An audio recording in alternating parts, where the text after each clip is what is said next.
Christ came on this earth, when he wanted to explain all these things, he had to go away. And he lived only for 4 years to talk to people. In that 4 years, the way people behaved and the way they never accepted him, it was impossible to talk to you about Kundalini. But in the Bible it is written that I will appear before you like tongues. Even in all the Torahs it is written that I'll appear before you like flames of tongues. Now what are these flames? These are the chakras which are within us. When you see them, they look like that, the flames. You can see them clearly. But it is not the seeing that is important. It is being. People think that if you see the light, now you become the light. If you see the light, do you become the light? It's simple. Simple thing you can understand. You do not become a light if you see the light.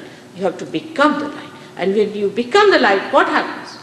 That you act like a light. Your power acts like a light. When you are there, people can see how to walk. They know how to understand the difference between a carpet and a chair and a human being. The discrimination is there. When there is light, you discriminate and you start understanding that the truth is this and this is untruth.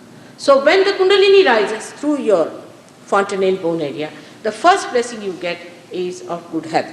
That's the minimum that should happen, but it's a byproduct. But I don't want to emphasize more on good health, because tomorrow we'll get all the hospitals dropping on my head. That's what I don't want. You have to be first the spirit, and you have to be the doctors, and you yourself can treat your body as well as the body of others. This is the minimum that should happen, that you become a healthy person.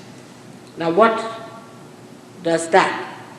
Within us lies a power which is evolutionary power in the center, and it is the power which we call as the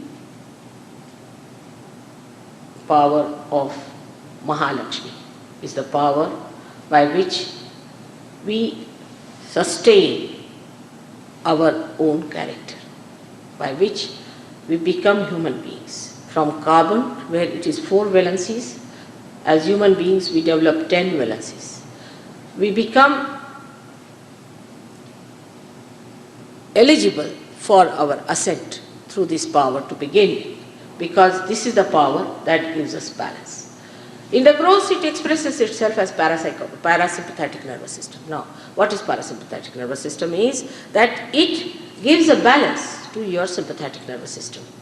Now, sympathetic nervous system is the gross expression of the 2 other powers which are around us. One is the power of desire and another is the power of action.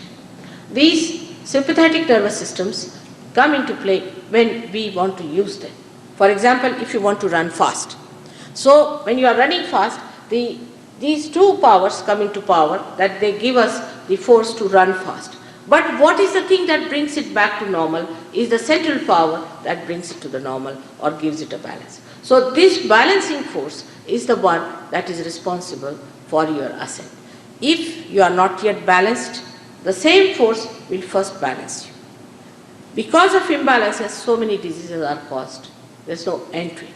Apart from that, those people who go to extremes to the left and to the right also can develop horrible diseases. Those who go to the left side develop mostly the psychosomatic diseases like cancer, like all mellitus and all these incurable diseases. And imbalances, people develop, say, blood pressures and diabetes and all these problems of the organs of the stomach.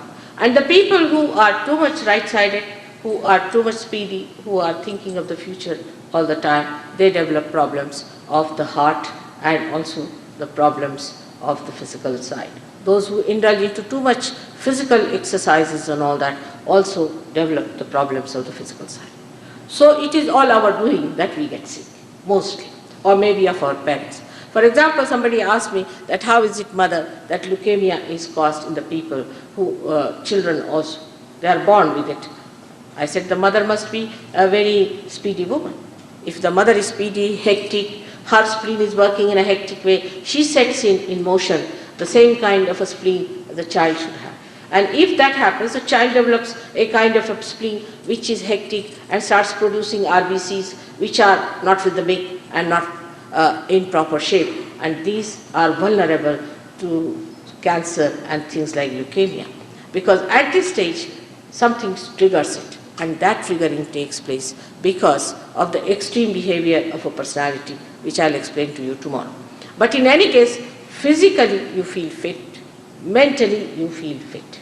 Mentally, because your extreme behavior disappears. Mostly we take to habits. Any habit we take to is, the reason is because we get bored, I think, in life, or we are fed up, or we are very unhappy, or we are disturbed about something, or we are shocked. Under these circumstances, we take to it. But supposing the reverse happens, that you feel settled, you feel blissful, you feel happy, you feel cheerful, you feel on top of the world, naturally everything drops out. When you have got the highest, you don't want to indulge into all these things which are sensational for the time being, work out for a short period, but you start enjoying, that is what is eternal within you, flowing all the time.